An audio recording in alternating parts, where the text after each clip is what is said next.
Salut à tous les passionnés des tribunes, bienvenue dans l'écho des tribunes, le format hebdomadaire qui a pour objectif de récapituler toute l'actualité des tribunes. On est parti pour ce dernier format de la saison 2024-2025. Je tenais vraiment à vous remercier, vous avez été des milliers chaque semaine à suivre l'actualité des tribunes. Franchement, on a passé des très bons moments avec une actualité à chaque fois chargée. Voilà un dernier épisode qui, vous allez le voir, va être une nouvelle fois très intéressant. Pour l'occasion, n'hésitez vraiment pas à lâcher, vous connaissez la chanson, le petit pouce bleu, l'abonnement à la chaîne YouTube. Voilà pour ce dernier épisode, faites tout péter, ça me ferait hyper plaisir. Et vous inquiétez pas, pour la saison prochaine, on se retrouvera dans le même style de format. Vous allez le voir un peu plus soigné, je vous prépare pas mal de surprises. Bon, il y a quand même le temps. Aujourd'hui, on est parti pour un beau format avec de la Ligue 1, de la Nationale. Enfin bref, vous allez voir un petit peu tout ça, pas de Ligue 2. Mais en tout cas, ça reste un épisode qui sera chargé avec des anniversaires, des grosses ambiances, des gros tifos. Bref, pas mal de choses. Sans plus attendre, je vous balance le générique. C'est parti.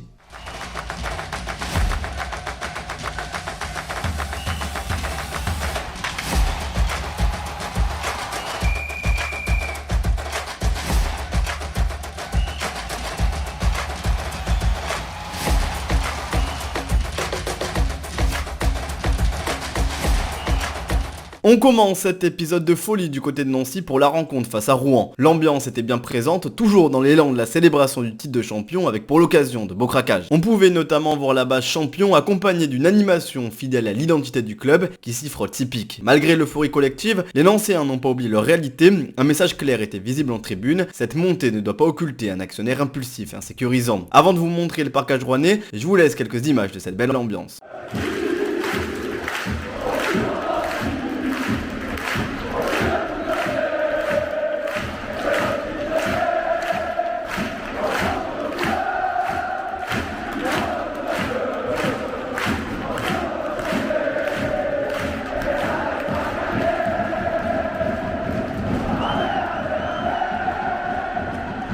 Le parcage rouennais, lui, était bien en place, il n'a pas oublié de féliciter ses amis nancéens et pour l'occasion, ils se sont enflammés comme il le fallait. Le lendemain de la rencontre, le titre de national a été fêté avec beaucoup de ferveur, je vous laisse découvrir ça en images.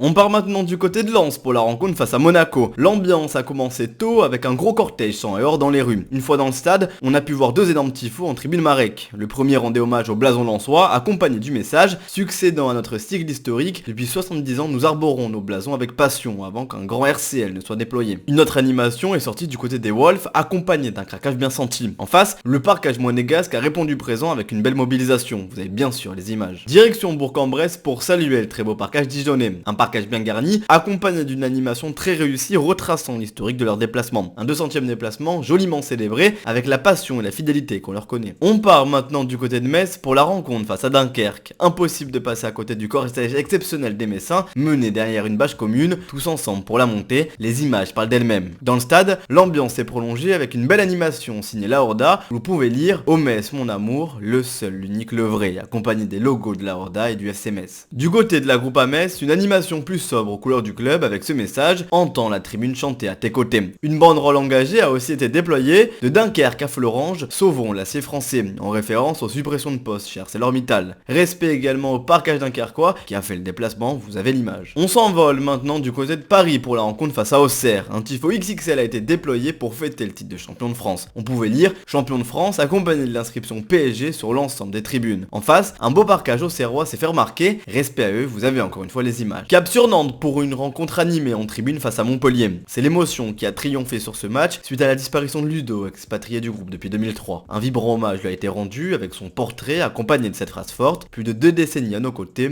Ludo, BL à jamais. Une minute de silence a précédé un magnifique moment, une rangée de torches s'allume, se mêlant à la clameur de la Brigade Loire qui scande son nom. Durant la rencontre, un autre hommage a été rendu à Philippe, décédé à 67 ans, ancien président de l'association Allez Nantes Canaries. En seconde mi-temps, la tribune s'embrasse littéralement avec des des images comme on adore en voir. L'esthétique du moment est pure, un vrai régal visuel avec toutes ces torches illuminant la tribune. En fin de match, une banderole, rideau sur une énième saison noire est déployée, accompagnée d'une épaisse fumée noire permettant aux supporters de quitter la tribune dans une ambiance marquante. A noter également, les Montpelliérains étaient interdits de déplacement, une mesure une nouvelle fois liberticide. Cap maintenant sur Saint-Etienne où l'heure était à la revendication. En tribune, on pouvait lire un message adressé à l'actionnaire majoritaire et à la direction du club, qu'il meurt après une saison d'observation, il est temps de passer à l'action. Cette fois-ci, c'est l'équipe qui était visée du côté des Green Angels avec cette banderole, 3 phrases, un seul état d'esprit pour aujourd'hui, combattre pour son club, mouiller le maillot, respecter ses couleurs. L'ambiance était bien là, car Saint-Etienne jouait son maintien. Les Magic fans ont sorti un très beau tifo avec ce message puissant, battez-vous pour ce club comme si votre vie en dépendait, accompagné d'un ASS stylisé, franchement, plutôt réussi. Du côté des Green Angels, on a pu voir un beau tendu d'écharpe, toujours aussi esthétique. Un autre message fort est sorti en cours de rencontre. Bing, le football n'est pas une série, on ne vit pas sur vos écrans. Un rappel plus que réel. Les Green Angels ont également soutenu le U19 tout en critiquant à nouveau la direction. Les Magic fans ont pour leur part sorti une banderole percutante. Cette année, la palme d'or des restrictions et des interdictions est attribuée à Alexandre Rochat. Si je vous dis pas de bêtises, c'est bien le préfet qui a pris le plus d'arrêtés interdisant ou restreignant l'avenue des supporters cette saison. Il n'y a quasiment pas eu un match sans qu'un arrêté ne soit publié, bref, un véritable aveu d'incompétence. Pour clôturer la rencontre, les Green Angels avaient un dernier message à faire passer. Bilan catastrophique, une des pires saisons de l'histoire, une fin bien méritée, un été pour tout reconstruire, fini l'audit, on veut des actes. A noter également un beau petit parcage toulousain, vous avez encore une fois les images. On part du côté de Lyon pour la rencontre face à Angers. Cette rencontre a été marquée par un hommage émouvant des supporters à Lacazette qui disputait son dernier match sous les couleurs lyonnaises. Du côté des Lions 1950, un tifo en grande pompe a été déployé avec un effet 3D. On pouvait lire Alexandre Lacazette du centre de formation à capitaine de Lyon, respect éternel. Du côté des Bad Guns, une banderole a fleuri en hommage à Cherki où l'on pouvait lire une mentalité et un joueur exemplaire, respect à toi. En tribune, des banderoles sanglantes ont également visé la direction. Les historiques virés, l'empire vendu, les valeurs bafouées, la formation insultée, que reste-t-il de l'OL? Puis une autre, Textor en 3 ans, c'est 4 entraîneurs, 2 directeurs généraux, 2 directeurs financiers, 1000 promesses. Un tifo en l'honneur de Lacazette a aussi été déployé, vous avez l'image. Je vous mets également le merci Alex 10 que l'on pouvait voir en latéral, l'hommage était complet. Respect également à la trentaine d'Angevins qui ont fait le déplacement à Lyon, vous avez encore une fois les images. Cap sur Nice avec une ambiance de feu pour la dernière rencontre face à Brest. Un beau tifo a été déployé où l'on pouvait lire Populaire Sud Nice accompagné de la devise honneur et fidélité. En fond, la fameuse tête de mort et une mention spéciale pour les 40 ans du groupe qui seront fêtés l'année prochaine. Grosse ambiance, énorme craquage et une vraie fête du côté de l'Alliance Riviera. Pour l'occasion, les Bretons avaient fait le déplacement et on a pu voir une petite animation en parkage. Une nouvelle fois, vous avez la petite image. Direction Marseille pour la rencontre face à Rennes. Le virage sud était amputé d'une partie et ça, c'est clairement dramatique pour le spectacle. Être privé de milliers de personnes, on va pas se mentir, c'est dégueulasse. Le commando ultra a tout de même sorti une très belle animation avec ce fanion et ce message, 12e homme pour toujours, franchement, je trouve vraiment réussi. Une banderole rendait aussi hommage à Karl, chanteur du groupe Comintern Sect. La zone ultra a bien bougé et une autre banderole est apparue, bienvenue chez toi, il phénoménal.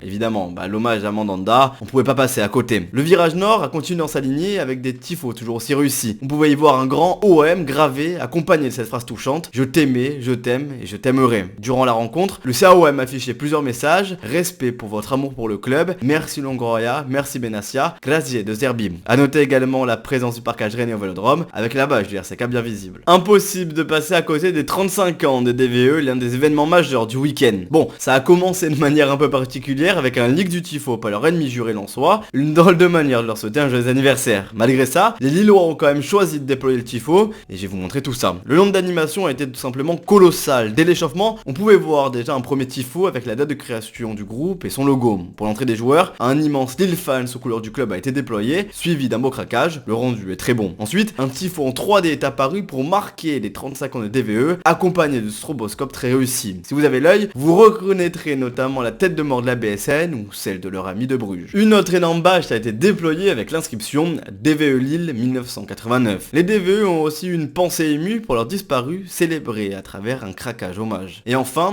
on a assisté à un énorme craquage final, vraiment impressionnant. Vous avez les images, c'est très fort. Honnêtement, je dirais que la seule bête noire, c'est ce leak parce que toutes les animations étaient vraiment réussies. Les Gorigel Spirit ont également tenu à souhaiter un joyeux anniversaire au DVE et l'ambiance était bien au rendez-vous. Respect aussi aux 500 Rémois présents en parkage pour l'occasion. Show d'ambiance du côté de Strasbourg pour le dernier match face au Havre. Très gros cortège et grosse ambiance. Je vous laisse avec les images, ça parle tout seul.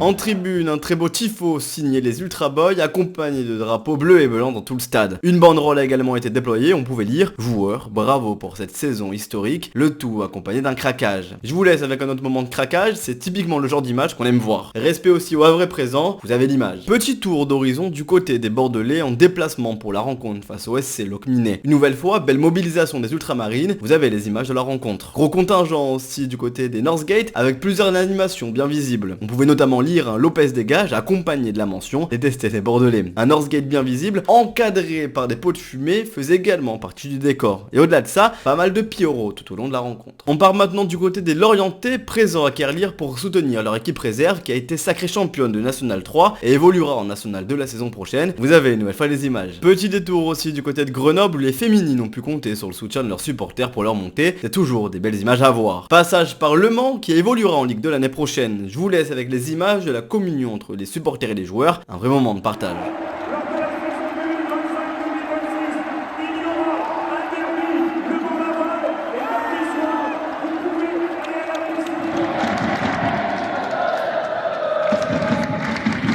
Et enfin, cap sur Aubagne avec une petite animation très réussie. Aubagne, je meurs pour toi, accompagné d'un subtil craquage. Respect également aux Valenciennois qui ont fait le déplacement pour le dernier de la saison. Bon les amis, le format va bientôt toucher à sa fin. Vous connaissez un petit peu la tradition. Je vous donne un petit peu mon top de l'épisode. On va directement partir du côté de Marseille, du virage de paix. Voilà, avec ce tifo, OM, je t'aimais, je t'aime et je t'aimerai. Ça me parle évidemment. De manière générale, le virage nord, enfin le virage 2P cette saison a été exceptionnel en termes d'animation, il n'y a pas eu de flop, ça a été vraiment de très belles animations. On va partir du côté de Nantes, voilà, avec cet hommage, beaucoup de craquage, c'était très costaud. Et ensuite, j'ai envie de vous dire qu'on va partir du côté de Nice et Lille, ça a été voilà, un week-end qui a été chargé de leur côté. Bon, Lille, il y a cette histoire du leak, voilà, du tifo, c'est de l'inédit, hein, voilà, de voir cette manière-là, ce leak où il y a un mec qui va filmer et tout. Ça a été un parti pris, ils l'ont sorti. Si je fais abstraction de ça, entre guillemets, en termes d'animation, ça a été très très costaud. C'est souvent quelque chose qui est reproché à Lille, de pas forcément être bon dans ce domaine-là. Là, pour le coup, ça a été propre ce qu'ils ont réalisé. Donc voilà, ça mérite d'être souligné. Voilà un petit peu le top du week-end selon moi. Si vous l'avez apprécié les amis, n'hésitez vraiment pas à lâcher le pouce bleu, l'abonnement, ça me ferait hyper plaisir pour ce dernier écho des tribunes de la saison 2024-2025. Évidemment, on reviendra pour la saison prochaine. Très heureux voilà, de l'avoir réalisé, même si on l'a commencé à partir de la mi-saison. Vous avez été des milliers à le suivre, voilà, ça fait hyper plaisir. J'ai pris un très grand kiff à vous le faire cette saison. Un peu de repos parce qu'en vrai de vrai, l'écho des tribunes, c'est un véritable kiff. Mais ça demande quand même beaucoup d'investissement chaque semaine, de voilà, vous préparer toutes les informations, les tourner dans un temps qui est assez réduit parce que ça sort le mardi. Les informations, c'est le week-end, ça finit souvent même le dimanche soir. Donc voilà, le temps est assez réduit, mais en tout cas très heureux de vous avoir proposé tous ces épisodes sans avoir failli. Voilà, on a eu une seule semaine où j'ai pas pu vous le faire pour cause d'examen. Mais à part ça, voilà, vraiment, j'ai tenu le rythme et c'est un véritable... Ouais, c'est un petit challenge et un véritable plaisir. En tout cas, les amis, très heureux de vous retrouver pour la saison prochaine, pour l'écho des tribunes. Ne vous inquiétez pas, il y aura des formats qui vont sortir tout au long des semaines jusqu'à la saison prochaine. C'était CK, on se retrouve la saison prochaine pour l'écho des tribunes. Peace!